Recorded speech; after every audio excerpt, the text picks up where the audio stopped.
What's up, everyone? It is Wednesday, July 27th, another edition of the Rundown. We have special guest, Memorabilia Russo. Russo, Yes. welcome to the big time. Oh, I'm on the big show now. Look at uh, this. so, for obviously, Joe is not with us. I feel like this is like one of those times when I was a little kid and my parents weren't home and I got to invite my friends over and stay up late. Austin throwing it back to when it was just you and I used to run it. Austin's now too cool for us. He's hanging out in the back, making sure the show runs smoothly. But nevertheless, Joe is at the National Memorabilia event that's in Atlantic City. He's over there meeting some new vendors, help get some more memorabilia in the space, help discuss what we're doing on the digital memorabilia side, all that we're doing with our athletes. All in the effort of bridging the gap between physical and digital. Joe is in Atlantic City, representing us well at the convention, and I'm sure at the crafts table also. So we'll keep it. We'll hold down the fort while he's out. But please make sure to get any questions you might have in the event chat. I'll do my best to answer as many and all of them as I can. But we'll give another minute or so to get into it. But for those who don't know, Russo is the biggest Mets fan in our office, and although I'm rocking the Ronald Acuna, I am the biggest Yankees fan, and we've been quite back and forth the last day or so.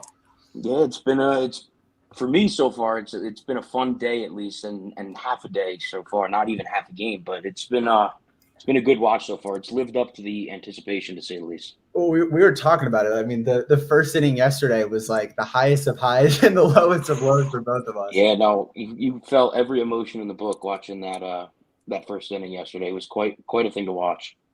And then I'll be honest, I'm not normally used to coming out on the losing end on those in these Subway series. So I'm glad you could have one. But Oh, it's nice. I'll give Russo credit. He didn't rub it in my face this morning when we walked into the office. You have to be humble sometimes. I love it. Austin, are we good to go? Okay, awesome. So first off, we'll kick off the live auction for tonight. Austin will get that queued up. For those who are with us on YouTube or with us on Twitch. First, forgive me, Austin pointed out we'll go over the agenda for tonight.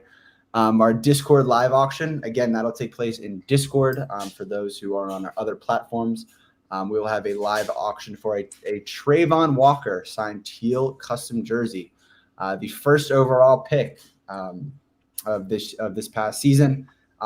As a custom, that's a really cool piece that you guys can pick up on the low, especially if he becomes what we think he can. That price definitely will go up.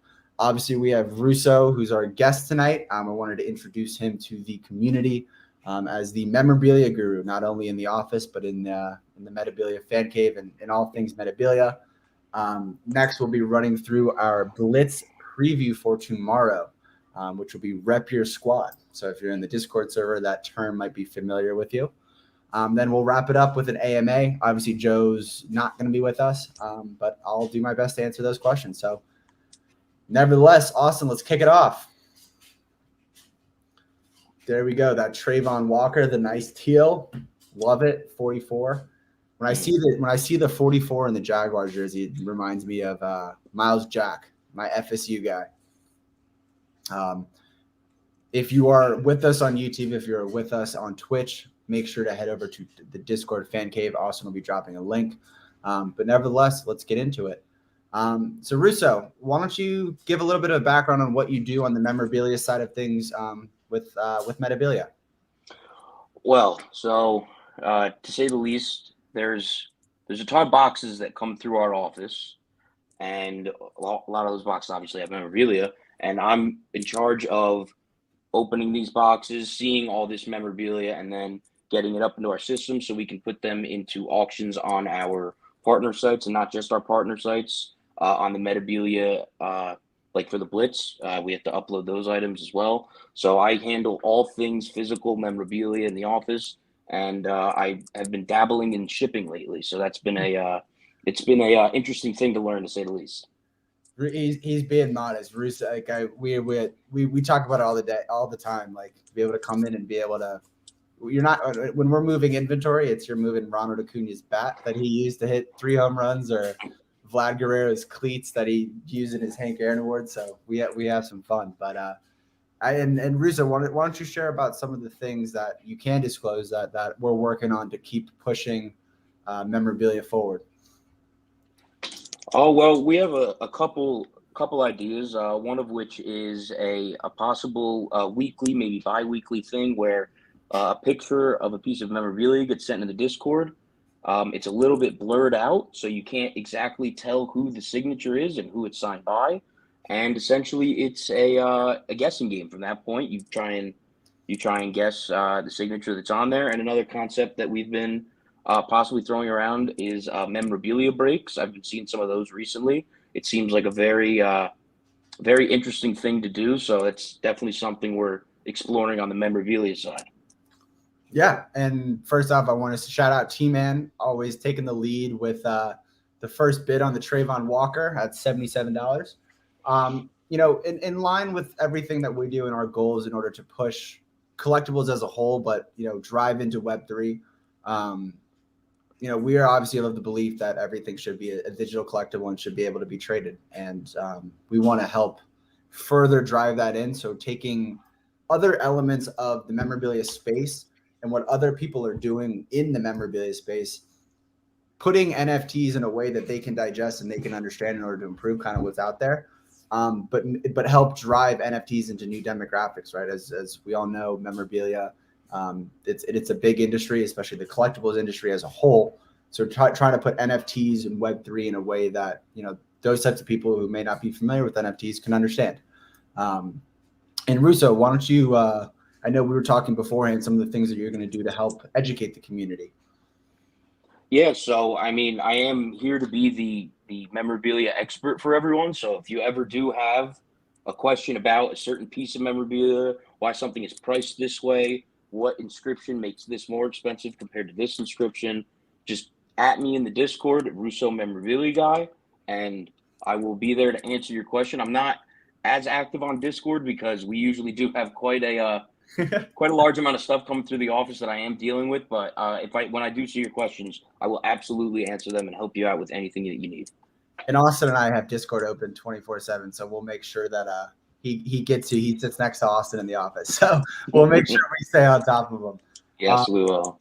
Awesome. And all things memorabilia, we do see a lot of people have asked questions about the different Nike jerseys, inscriptions, things like that. So we're going to come up with content and ways that we can help educate myself and Russo. So in order to help this community who might be NFT buyers or gamblers or anything like that, who might not be memorabilia collectors, help bring them into the space and help learn some cool things and see if we can help people grow their collections, whether it's in person or digitally.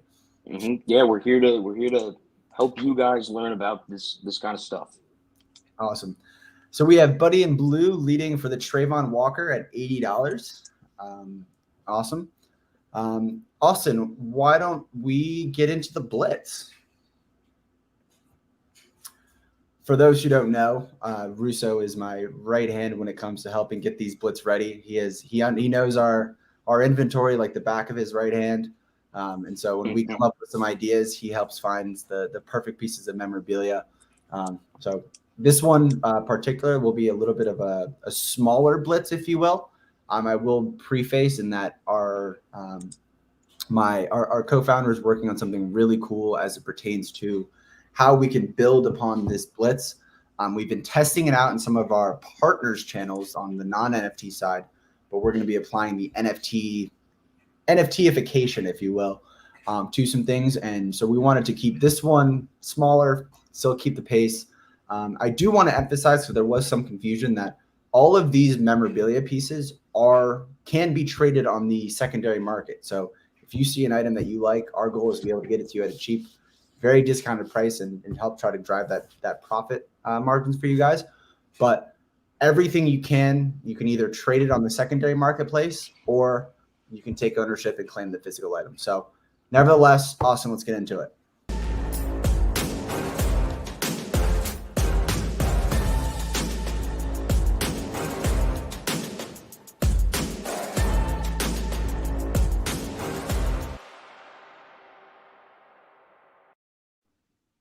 So as you can see, all of these items are players repping their squad. As you can see in the inscriptions, the players shouted out their current teams or the teams they were on at the time.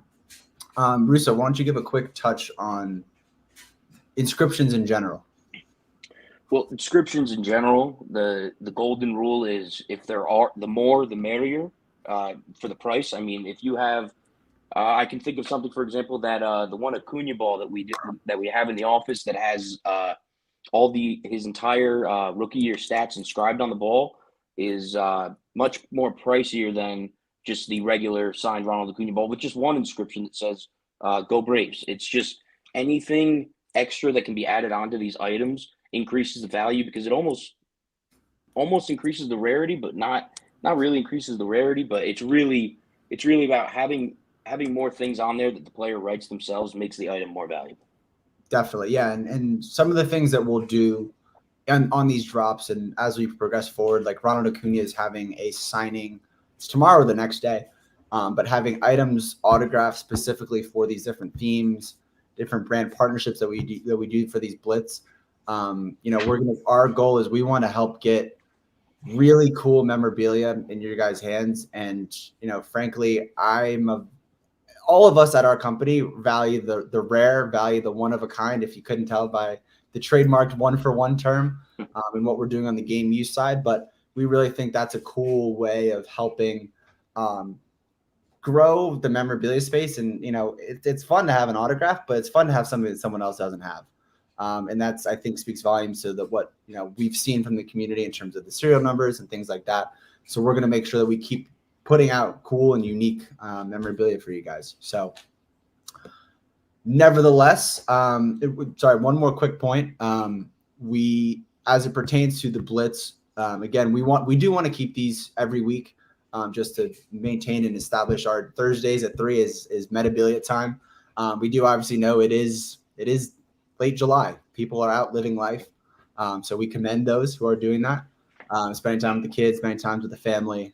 So we want to maintain these as we continue to go and establish something so that come when it's a little bit colder out, when kids are back in school, when people are back not on vacation, that they have something cool to look forward to. So we're going to keep them going. I know we had spoken last week about potentially taking a week off or anything like that, but we really believe in what we can build with the Blitz and what the Blitz will become as a means of generating hype for memorabilia, helping us bridge into new demographics, and as well just changing the way people are able to collect their memorabilia and resell, and that's memorabilia and collectibles of all types. So we're going to keep it going, but nevertheless, let's get into some questions.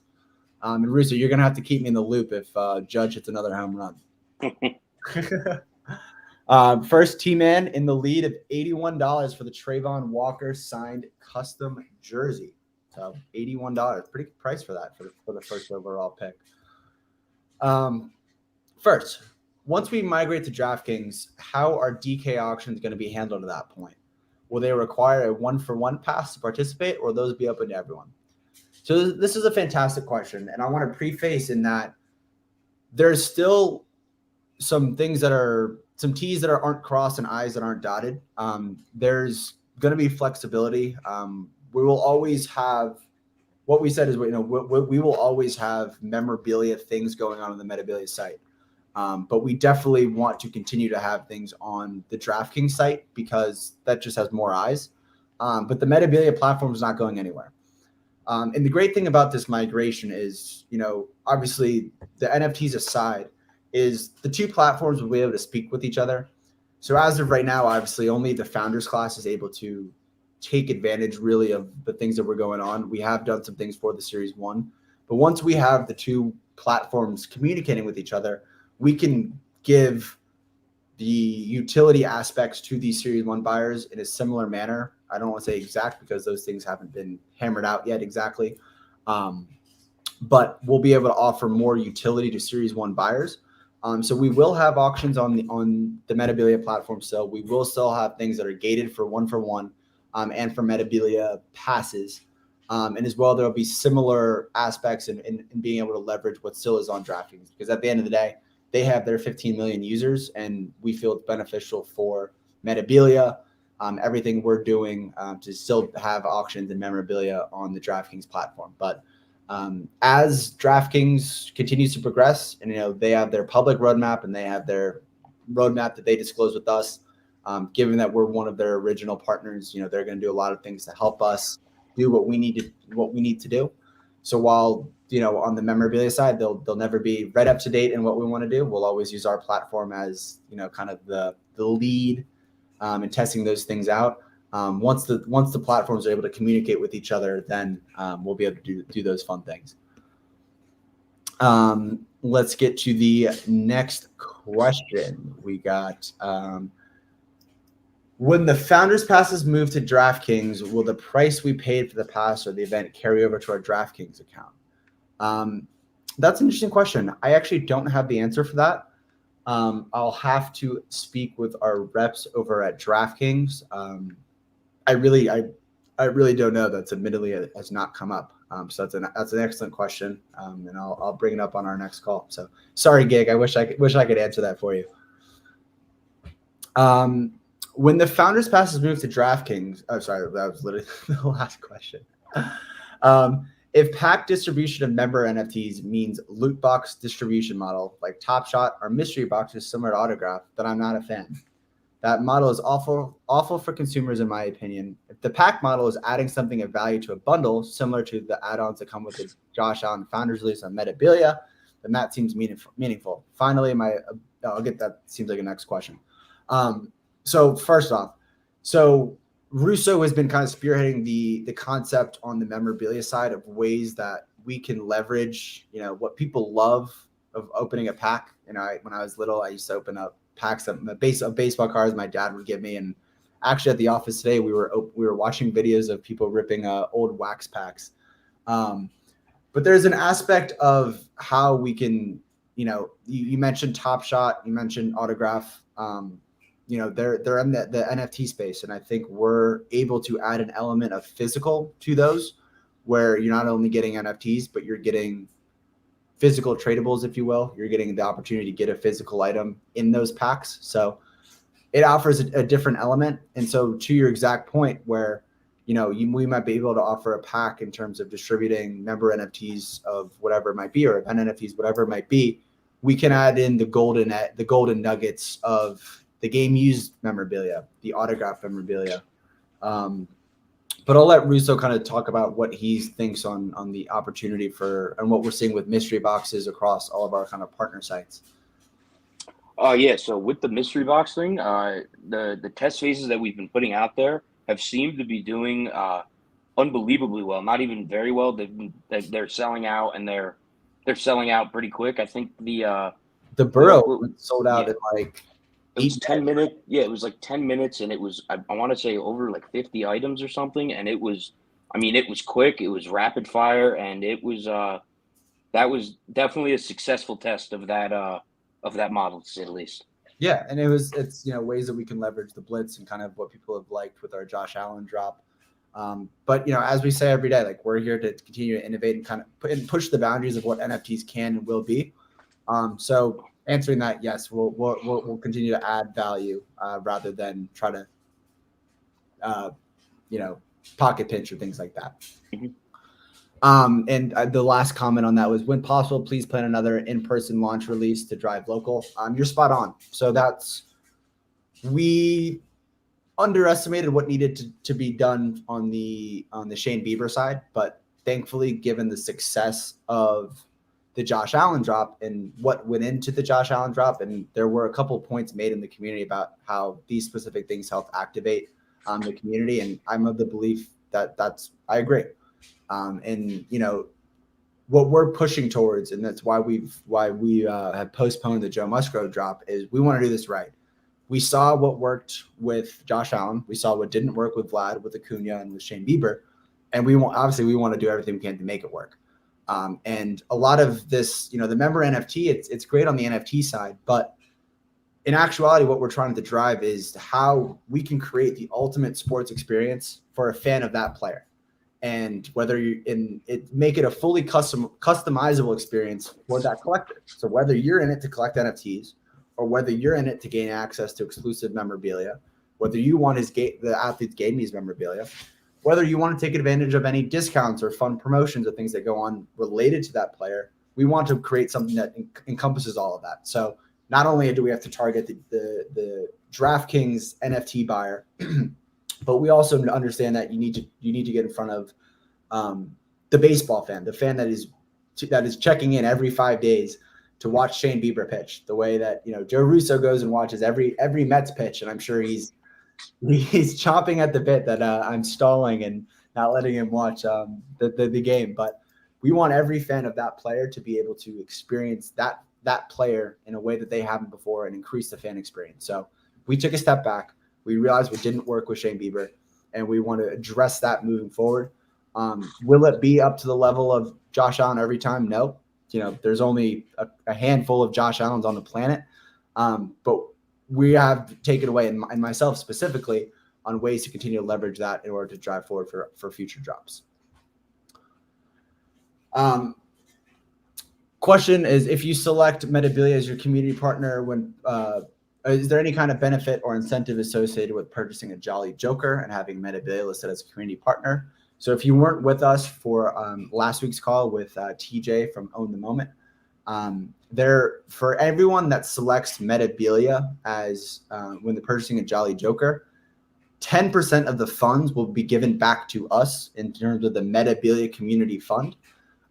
This week, we're going to be posing the question on voting on what people want to do. And what we're doing is we look to assemble a council of members who do get the Jolly Jokers on the initial drop. We'll create a separate channel. We'll create a council of those community members as the best way to disperse those funds, whether that's tickets for experiences, whether that's organizing something, whether that's using those funds to purchase another thing. The opportunities are endless. So if you are purchasing a Jolly Joker, please do make sure to use Metabilia, and we will communicate with those directly and reach out in the community to assemble that community council of Jolly Jokers holders to figure out how we as Metabilia can help the community and the fan cave use those funds to help grow. Russo, are you getting a Jolly Joker? Oh, I've been throwing the idea around at least. It's definitely in the thought. Awesome. Okay. Next question. There has been a lot of conversation about burning missions for the event NFTs. Has there been any consideration for burning membership NFTs? Do you see any value in a premium reward for what is obviously a much more expensive endeavor for collectors? Or do you feel that lowering the mint counts of memberships would be counterproductive? So that's a great question. The first thing we're trying to, let me rephrase. The first goal in order to making the burn mission happen is being able to implement it effectively. First step is our connectivity of Draftkings and Metabilia. Once we get that happen, we have a list of ideas of things that we're going to do on the event NFT side. We have thrown around the ideas of the member NFT side. And obviously, we want to make sure that we'll start small and then grow it. We want to make sure that people actually want to use these burn missions as we expect them they will. But that they're able to use these burn missions to help add to their collections. If people want memorabilia, we'll tailor these towards memorabilia. If people want NFTs, we'll tailor it towards NFTs. So we're going to start small, base our feedback on what the community is really saying in order to continue to drive forward. But obviously, being able to burn member NFTs, it's from a technicality standpoint, it's just as feasible. And it's really just the communication between us and Draftkings. So it is something we have thrown around, but we're definitely not going to start with that. But that is something that you could see down the line. Are Blitz item NFTs or strictly memorabilia items? So Russo could answer that. He spent all of this morning loading up and minting the NFTs. So every memorabilia item that you see on a Blitz will be a tradable digital item. So you can instantly resell that item on the secondary marketplace, on the Metabilia marketplace, or you can claim the item and receive the physical. So it's completely up to you how you want to approach it. We've seen some recently. We've seen some secondary sales. I know on a Tyreek Hill jersey, there was a Travis Kelce helmet that sold. We had a 1-for-1 item that resold. So we have seen people been able to take advantage of that resale, and that's why we want to create these Blitz items as limited, so that there is a secondary demand for those items. But as we continue to grow our marketplace, that's something we expect to see more of. But yes, to answer your question, all Blitz items will be able to be NFTs on the Metabilia platform, and as well. In case you missed Austin's announcement, all items that are Discord rewards can be received as NFTs or tradable items as well. So you can take the physical, or you can keep it in digital form and trade it on the secondary marketplace. Is there a timeline update on the move to Draftkings? Unfortunately, I wish Joe was here because he's the one who handles that more so. I do know that we are progressing. Draftkings has a blackout period next week where they basically use that time to internalize, get ahead on different things. Obviously, the football season is approaching. That's a big season for all of us. So they're going to be moving forward on progressing their team. So I would imagine that they'll use that week to help advance our migration. So I've received word from producer Austin that T-Man is going to be getting 3 Jolly Jokers. So shout out T-Man. I know he's from OTM, the Owners Club. So if you do have any questions, feel free to reach out to T-Man, who is also the winner of the Trayvon Walker signed teal custom jersey. Since Russo is now dabbles in the shipping, he may be the one who's shipping it out. But if you have any questions about Jolly Jokers, the Owners Club, OTM, feel free to hit up T-Man. Sorry, T-Man, for shelling you out. I know Hawkwin and some other of our assistant coaches are knowledgeable about it. But nevertheless, Russo, any questions for you? Any things you want to share with the community before we bow out? I do think we covered the most of it. I will say I want to touch on again the memorabilia breaks. Again, it's just a concept, but I'd like to get some feedback in the Discord, so I'm going to put out some feelers tomorrow in the memorabilia channel. Please respond. I'm an open canvas for ideas. And we want to take what you guys think and apply it to our business model. So awesome, perfectly said, and we will be gladly see you guys in the Discord fan cave. But nevertheless, Austin, I will take that as there's nothing else on our end. Appreciate everyone for joining us. Don't tell Joe, it went just as well without him. But Russo, appreciate you joining. I'm excited for what we're going to do on the memorabilia side. But see everyone in the fan cave. Take care, everyone. Take care.